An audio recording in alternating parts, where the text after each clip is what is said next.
네, 저는 둔촌주공아파트 대단지의 생애. 혹시 둔촌주공에 연이 있으신가요? 제가 거기서 태어났거든요. 아, 네. 그- 진짜 거대한 아파트 단지잖아요. 근데 네. 그게 없어진다라고 얘기를 듣는 순간 거의 몇십 년 동안 연락도 없이 하다가 우연히 야, 너 걔 소식 들었어? 왜? 걔가 아, 약간 이런 느낌.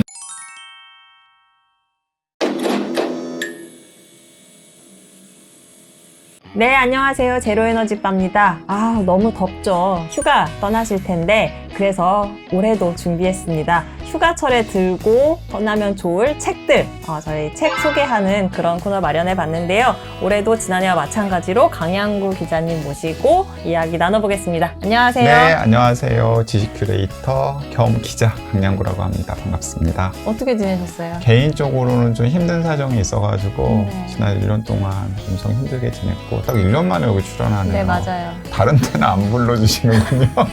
아, 여름 휴가 전용. 아, 저도 오랫동안 환경도 취재하고 에너지도 취재하고 그랬는데 네. 전문성을 지금 무시하시는 겁니까? 오늘 사실 책을 주제로 하기로 했는데 네. 또 뭔가 책과 관련한 근황이 있으시다고 제가 들었습니다. 아, 여기 출연을 의도해서 가져온 건 아닌데 오늘 오랜만에 우리 윤 기자님 만나는 김에 네. 새로 나온 책을 한 권 가지고 왔거든요. 네. 요거죠. 네. 세상에나. 오늘 인터넷 서점에 등록됐어요. 여기 오픈되는 시점에서는 여러분들도 서점에서 구해볼 수 있는데 네, 제목이 망가진 세계에서 우리는 네, 얼마나 좋은 채널입니까? 이렇게 광고비도 안 받고 광고해주는. 그러니까요. 네. 네. 광고 효과는 있습니까? 효과 있을걸요?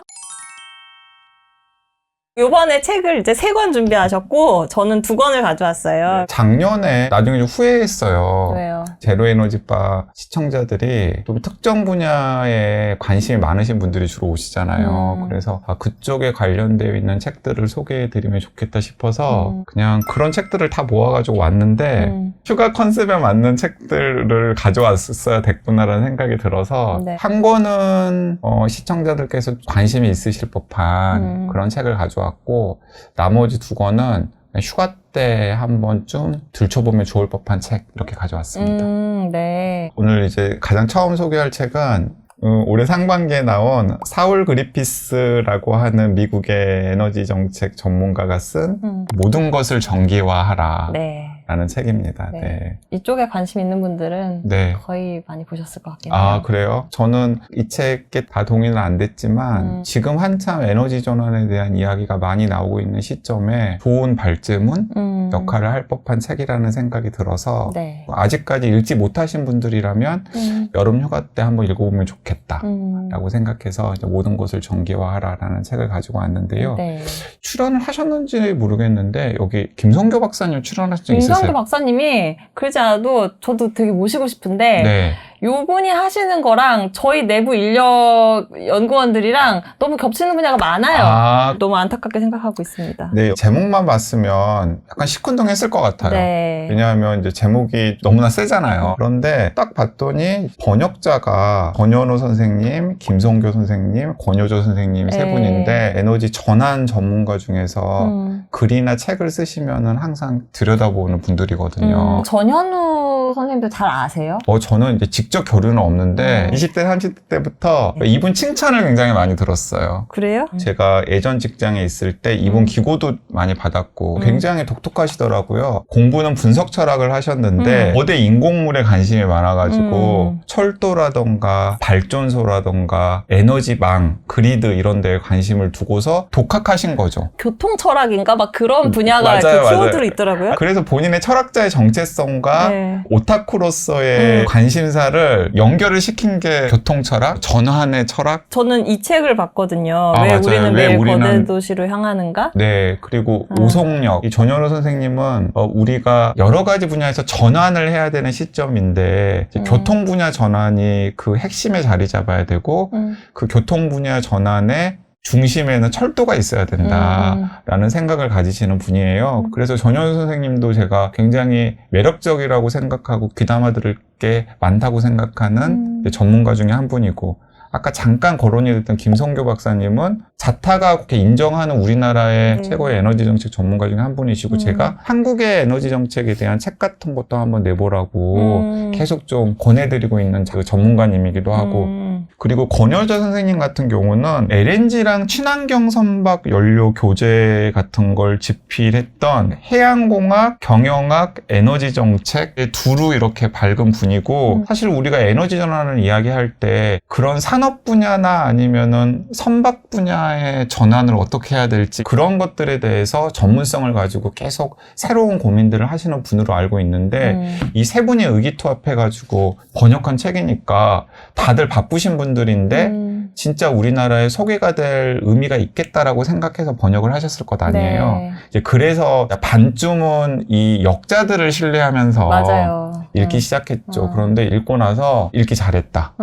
이런 생각이 들었습니다. 사울 그리피스라는 분은 제가 생각하기에는 이제 두 가지 매력이 있는 것 같아요. 어떤 분들은 매력으로 느끼고 어떤 분들은 좀 거부감으로 느낄 수도 있겠는데 일단 이분은 그냥 찐 공돌이에요. 애초에 그 재료공학을 전공을 했고 실리콘밸리 언저리에서 계속해서 이제 발명가 엔지니어의 정체성으로 계속해서 살아왔던 분이에요. 네, 맞아요. 그래서 중간중간 보면 뭐 자기가 뭘 차렸다 뭐 이런 얘기 많이 네, 나와요. 맞아요. 이분이 그 차린 스타트업 중에서 구글에서 인수한 스타트업도 있는데 아마 여러분들 제로 에너지바 시청자라면은 그거라고 생각할지 모르겠어요.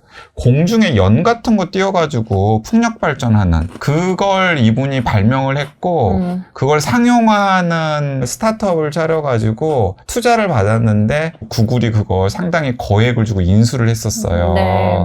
그런데 이제 그런 사업들 같은 것들을 실리콘밸리에서 20년 이상 이제 벌이셨던 분인데 문 닫았잖아요, 그죠? 문 닫았어요. 이제 그런 이제 재주가 있으신 분이고 최근에는 바이든 정부의 그 에너지 정책 특보 이런 걸 하면서 이제 미국의 에너지와 관련된 실제로 무슨 일들이 있는지를 통계로 들여다보는 그런 프로젝트를 또 여러 개 수행을 했더라고요. 그래서 이 모든 것을 정교화하라는 제가 방금 말씀드린 그 경력이 종합되어서 나온 책이에요. 이게 찐 공돌이가 썼긴 한데 근데 내용은 그냥 인문학 전공자가 봐도 크게 어렵지 않은 내용들이죠. 네, 맞아요. 뭐 환경이라든지 에너지 문제에 관심이 있으신 일반 독자가 봐도 네. 전혀 이제 문제될 게 없는 우리나라에서는 단행본 형식으로 나오긴 했지만 그냥 팸플릿?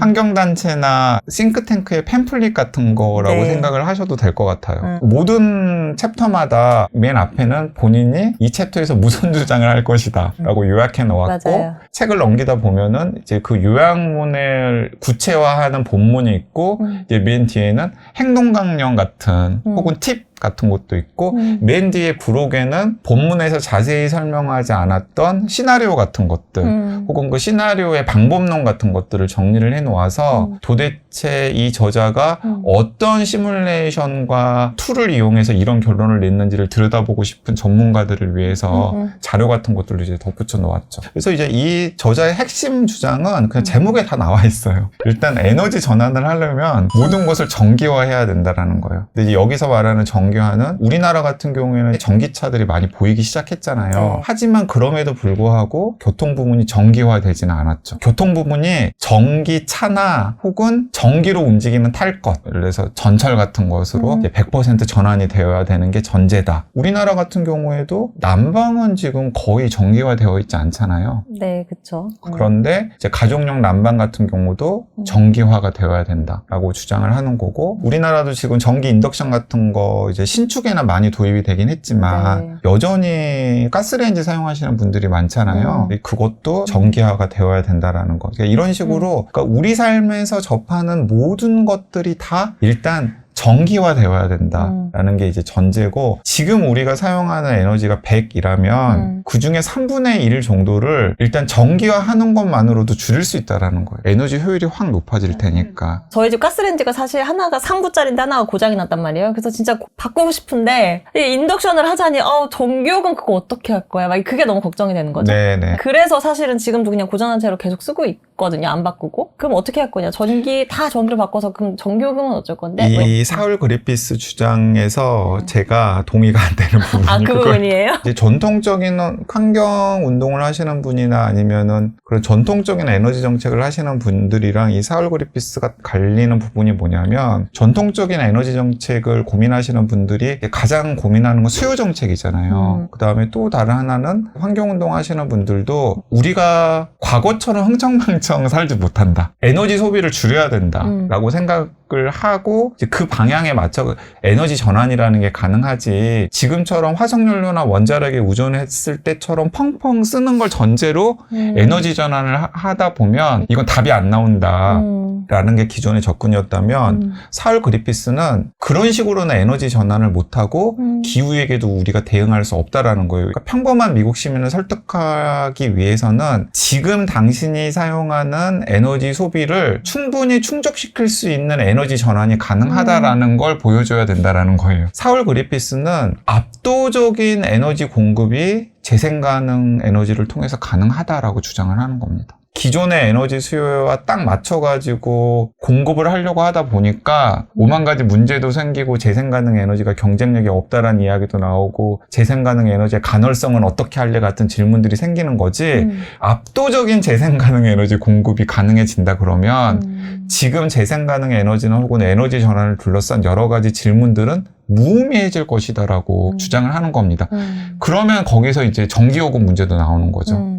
지금 우리가 화석연료나 아니면 원자력에 의존해가지고 일반 시민들이 좀 값싼 전기를 쓸 수 있는 여지가 생긴 거잖아요. 재생에너지로도 이 사울 그리피스는 충분히 그게 가능하다라는 주장을 이 모든 것을 전기화해서 이제 하는 거죠. 네, 일단은 뭐 연료비가 안 들고 설치하는 데 드는 비용은 이게 이제 점점 규모의 경제에 따라서 앞으로 저렴해질 거니까 네. 오히려 전기요금 부담 없이 쓸 수 있을 거다. 맞아요. 그리고 여기에 이제 덧붙여가지고 이 사울 그리피스는 기본적으로 기술주의자거든요.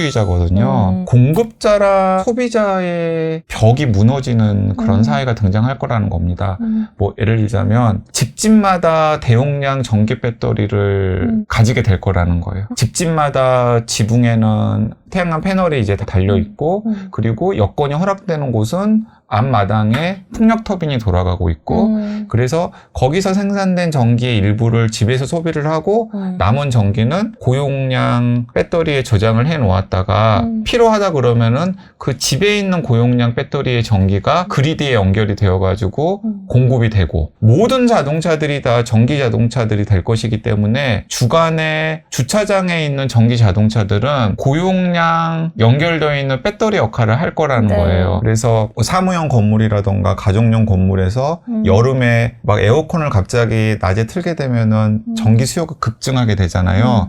그럴 때 주차장에 주차되어 있는 전기 자동차의 배터리나 혹은 집집마다 혹은 사무실마다 설치되어 있는 고용량 배터리에서 전기가 많이 소비되지 않을 때 저장해 놓은 전기를 이용할 수 있는 여지들이 생기고, 지금은 이런 것들이 다 파편적이고 찔끔찔끔 되어 있기 때문에 자꾸 문제가 생긴다라고 하지만은 모든 사회가 다 그런 식으로 다 연결이 될 경우에는 비교할 수 없이 깨끗하고 값싼 전기를 안정적으로 재생 가능 에너지를 통해서도 공급이 가능할 거다라는 게 이제 이 모든 것을 전기화라의 비전인 거죠. 저는 발췌독을 했는데 어쨌든 재밌게 봤거든요. 이제 아까 김성규 박사님한테 계속 이제 한국 버전으로 써봐라라고 말씀하신다 그랬잖아요. 저도 이거 보면서 그렇게 생각을 했던 게, 일단 미국은 주택 위주니까 우리는 사실 압도적으로 다세대 주택에 사니까 비용 추계나 이런 것도 굉장히 달라질 수가 있어서 저도 우리나라 맥락에서 요거를 한번 보고 싶다라는 생각이 들더라고요. 맞아요. 우리나라 맥락에서 보게 될 때 가장 심각한 문제가 되는 게 뭐냐면 난방 전기화를 어떻게 할지.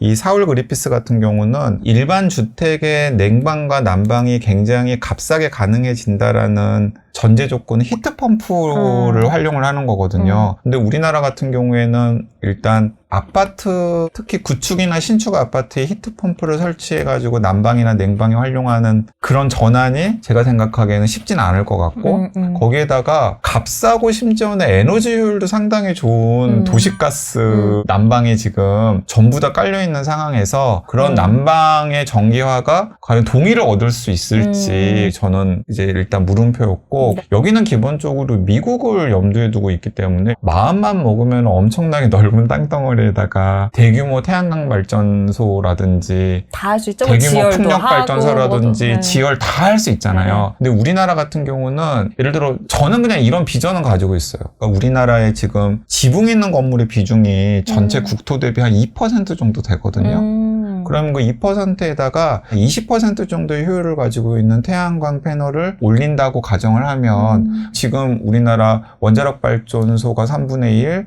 석탄화력 발전소가 한 35%에서 40%? 그러니까 둘 중에 하나 정도는 지붕 있는 건물 위에 올려놓은 태양광 패널로도 충당이 가능한 거죠. 관련 보고서는 저희 넥스트 홈페이지에 있습니다. 네. 문제는 뭐냐면은 미국처럼 압도적으로 하기가 쉽지가 않다라는 거예요.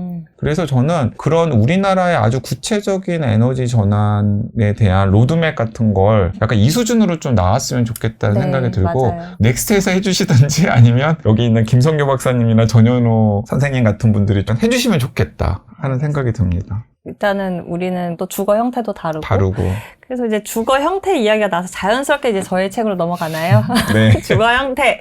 이렇게 자연스럽게 이어질 수가. 저는 둔촌 주공아파트 대단지의 생애라고 하는 책으로 가져왔는데, 이거 사실 나온 지는 좀 됐어요. 네. 재작년에 나온 건데, 저는 근데 이걸 최근에 읽었어요. 제 위주로는 새 책이라. 그리고 이게 보니까 3월 달에도 2쇄더라고요. 그래서 저는 재작년에 읽었던 것 같아요. 재작년에 나왔는데 지금 네네. 아직도 2쇄여가지고 그럼 아직 못 본 분들이 많겠구만 네. 해가지고 제가 이제 가져왔는데, 아마 책을 읽지 않았어도 뭔가 이 프로젝트를 좀 들어본 분들이 많을 것 같아요. 이게 2013년인가 그때부터 시작된 안녕 둔촌 주공아파트라는 프로젝트의 대미를 장식하는 그런 맞아요. 책 같거든요. 그러니까 저는 그 프로젝트를 어떻게 알았냐면, 우연히 이제 서울 역사박물관 가서 이제 구경하다가 막 둔촌 주공아파트 생애를 이제 전시해 놓은 그런 걸 봤는데, 혹시 둔촌주공에 연이 있으신가요? 제가 거기서 태어났거든요.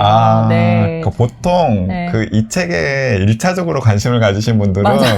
거기에 사연이 있으신 분들이더라고요. 맞아요. 예. 그 지방에서 태어난 저는 이제 전혀 감정이입이 잘 안 되는데, 그래요? 예, 그런데 막 감정이입하면서 막 네. 이제 막 읽으시고 막 사진들 맞아요. 막 보시는 분들은 어린 시절을 거기서 보냈거나 네. 아니면 신혼 때 첫 아파트가 거기였거나 뭐 그런 사연들이 다 있더라고요. 맞아요. 그 프로젝트가 되게 10년 넘게 장기적으로 돼 있고, 둔촌 주공을 배경으로 한 또 단행본도 내고 했었는데, 저는 뭐 여기서 태어나기만 하고 거의 걸음마 뗄쯤에 다른 데로 이사 가가지고 추억이 있거나 그러진 그냥 않으시거든요. 사진 속에만 남아있는데, 진짜 거대한 아파트 단지잖아요. 근데 네. 그게 없어진다라고 얘기를 듣는 순간 무슨 생각이 들었냐면, 약간 비유가 좀 적절할지 모르겠는데, 왜 초등학교 동창 어렸을 때 놀다가 이제 거의 몇십 년 동안 연락도 없이 하다가 우연히, 야, 너 걔 소식 들었어? 그래서 왜? 걔가 약간 이런 느낌. 뭔가 되게 마음 한켠이 뭔가 구멍이 뻥 뚫린 듯한? 내가 네. 뭐 거기에 엄청 아련한 추억이 있지 않더라도 나랑 비슷한 나이에 그 어마어마한 단지가